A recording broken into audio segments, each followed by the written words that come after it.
So in this video, I'd like to tell you about single replacement reactions and how they work. They're the last reaction type, at least this year, that we're doing and introducing in class. A single replacement reaction is fairly straightforward. Basically, it means that in this reaction, one element replaces another element out of a compound. So it kind of kicks it out, if you will, or takes its position in the compound. The important idea to remember with this is that metals will always replace other metals, not nonmetals. So they'll replace the element that they most resemble. A metal replaces a metal, and a non-metal replaces another non-metal from a compound, potentially. Hydrogen is sort of an exception because hydrogen tends to act like a metal and take on a positive charge in most of its compounds, which is a very metal-like property. Remember, metals tend to be positive in compounds. We call them cations, and nonmetals tend to be negative anions in compounds. Hydrogen, even though it's a nonmetal, acts like a metal. So watch for hydrogen to be replaced out of things like acids, even water, by other metals. So a general equation for that would look like this. E plus Fg yields Eg plus F. And if you notice carefully here, I've got the colors matched, that the metals would be the blue elements, E and F. And so if E was to try to come in and replace something, it would be the F. Maybe it would kick the F right out of that compound and take its place with G. So now you've got Eg as a product, and F would be off by itself. Okay. Likewise, a nonmetal could try to replace another nonmetal. So in this example, then again, we've got F and G together in a compound. H, another nonmetal, tries to come in and replace the G, not the F, because H is another nonmetal. Maybe this is bromine replacing iodine, for example, or something. So the new compound is F with the H, and the G has been kicked off by itself. So it's sort of like cutting in at a dance. If there's a couple dancing and you come along and ask to take on the person that they're dancing with and sort of boot them out, you replace them from the couple. Well, that's what's going on here. So single replacement reactions are quite literally one element sort of aggressively coming in and kicking the other one out of its position. We see that with lots and lots of double replacement reactions, or with lots and lots of single replacement reactions. Whereas in double replacement, it's sort of more of a switching partners. This is literally sort of like kicking someone out of their partner. So in this example here, you'll see chlorine has replaced bromine, and chlorine, the nonmetal, comes in and kicks the bromine out. The reason I've kind of got this equation here for you is just to remind you that the diatomic elements are still part of our conversation. So if a nonmetal like chlorine is a diatomic element, when it goes into the compound, it kicks out the bromine, and now bromine comes out as an element, and therefore it's diatomic. So watch for those diatomic elements in single replacement reactions involving nonmetals. An activity series is an important tool that we use with single replacement reactions. In an activity series, it's sort of a ranking system that tells us who can replace whom, which elements can replace which others, and which cannot. So it tells us a little bit about what can and can't happen. Essentially, on an activity series, and you'll be getting one of these in class if you haven't already, on an activity series, the idea is that if I'm ranked above you on the activity series, I can replace you from your compound. I can kick you out. But if you're ranked above me, I cannot kick you out. If you're ranked below me, you can't kick me out back. And so it's sort of a matter of a ranking system. If I'm the top of the list, I can replace, if I'm at the top of the list, I can replace every element below me. And if I'm at the bottom of the list, I can be replaced by everyone above me, and I can replace none of them back. So here's part of an activity series like the one that you'll get in class. You see lithium's at the top of the heap here. Being that lithium's the highest ranked metal on the activity series, it could replace all of these elements in the green box and kick them out of a compound to take its place.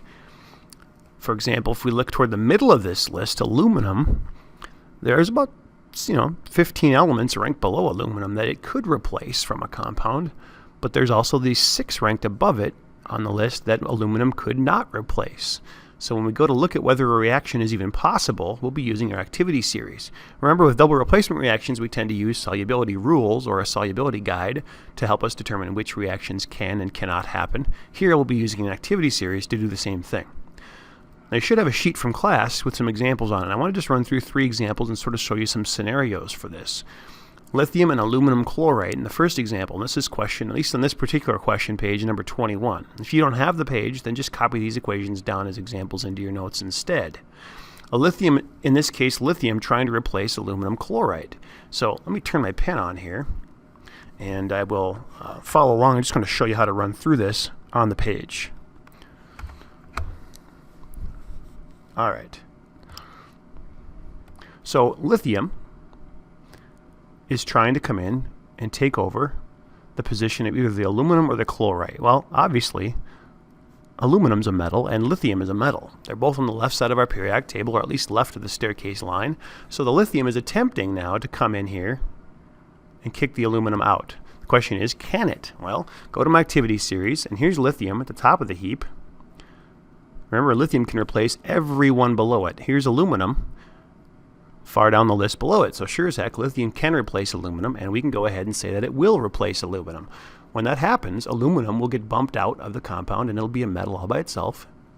And the lithium will be here with the chlorite ion. Now keep in mind, we want to keep those charges fresh from what we've done all along. Lithium is a +1 metal when it's in a compound. The chlorite ion is a -1 ion. So the formula for lithium chlorite will be LiClO2. And as I finish out my word equation, I can fill those names in as well. One other thing I want to mention with you here is that our metals, lithium and aluminum, when they're out by themselves as metals, don't truly have an oxidation number or a charge just yet. We would consider them to be neutral. So the lithium at the beginning has a charge of 0 because it hasn't lost any electrons yet. And the aluminum at the end has been kicked out and is now aluminum metal, like you'd find in foil or something. And it's now aluminum with all of its protons and electrons in balance. It's also aluminum with no charge. In the compound, as usual, the aluminum has a +3 oxidation number or charge. And it would here. But when it gets kicked out, that charge goes back to 0. So only when the element gets into the compound does it take on that positive charge as a metal or a negative charge as a nonmetal. Chlorite is the same throughout this reaction. It starts out as chlorite and ends as chlorite. Essentially, we'd consider chlorite to be a spectator ion in this reaction. More on that later. I'm not going to balance these. I'll leave that part to you. On this second one, copper plus nickel 2 nitrate. So copper here is trying to come in and kick out the nickel. Pay attention to the fact that nickel has a Roman numeral here. And of course, that's because nickel could be 2 or 3. We're being told in this case that nickel is nickel 2+. Can copper come in and kick out the nickel? Well, let's look at our list. Here's copper, quite a ways down your list. And above it here is nickel. That means nickel is the sort of more dominant element or the more active element. And nickel cannot be replaced by copper if it's above it on the list. Okay, so can copper come in and kick nickel out? No, nickel will resist. It's sort of like the old game King of the Mountain, like you might have played if you were allowed to play that, such a dangerous yet so super fun game on the playground when you were a kid. Copper's trying to kick nickel off the top of the hill, but nickel can resist because nickel's stronger, being that it's ranked higher on this list.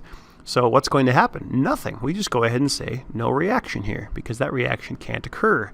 And you can do that in both places, I guess, because no reaction is possible. There's no reaction to balance. And this is like, again, when we did double replacement reactions, when we had all spectator ions canceling out and there was no change. No precipitate, no gas, no water, no nothing, no reaction. Same thing here. So, but watching for those, not everything will react. And that's important to catch because if you can notice that before you do all the extra work of writing an equation, you save yourself some time and some trouble. Now the last one's chlorine and potassium iodide. This is number 24. So chlorine here is the diatomic chlorine. Potassium iodide, simply Ki. Remember, potassium is +1, iodide is -1.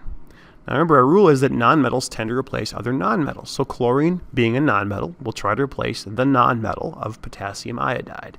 Well, that's the iodine. So chlorine's going to come in here and try to kick out the iodine.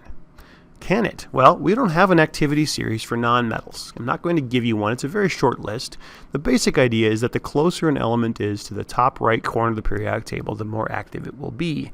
There's some ties there and so on, but here's what I'm telling you. We're not going to see very many single replacement reactions involving nonmetals. So let's go ahead and assume that if I give you a nonmetal replacement reaction, it's going to work. It's a reaction that can occur. So let's go ahead and assume this one does happen, that chlorine kicks the iodine out. One of my products is iodine getting kicked out, and that would be iodine, the element, so it's diatomic. The other is potassium chloride, because chlorine is taking the place of iodine in that compound, and it takes on the name chloride. So watch for that. Again, as always, chlorine in a compound tends to be -1 if it's with a metal, and potassium +1. And because iodide, the ion, is kicked out and is now iodine, the element, the name has changed a little bit. And likewise, going in, chlorine, the element is now part of a compound and we change it to chloride. Watch for that and watch for diatomic elements. Again, this one's not balanced, but you can handle that one. So there's the three kind of possible scenarios. Basically a metal replacing a metal successfully in the first example, a metal trying to replace a nonmetal but failing here in the second example, or a nonmetal replacing another nonmetal. Now, there are nonmetal replacement reactions that wouldn't occur if we actually considered a nonmetal activity series. But again, go ahead and assume that for our purposes, if a nonmetal is attempting to replace another nonmetal, we're going to let it do that. We're going to assume that I won't try to trick you and give you any that won't work. Be aware that there is a little nonmetal activity series, but that we're kind of looking past it for our purposes this year. That's the idea. There's another 7 on that page if you've got the page, and if you don't, then hopefully these examples are helpful to you. But you should have the page with the others for 21 through 30. Work on those, complete them for the next time I see you, and we'll check with you then. Thanks.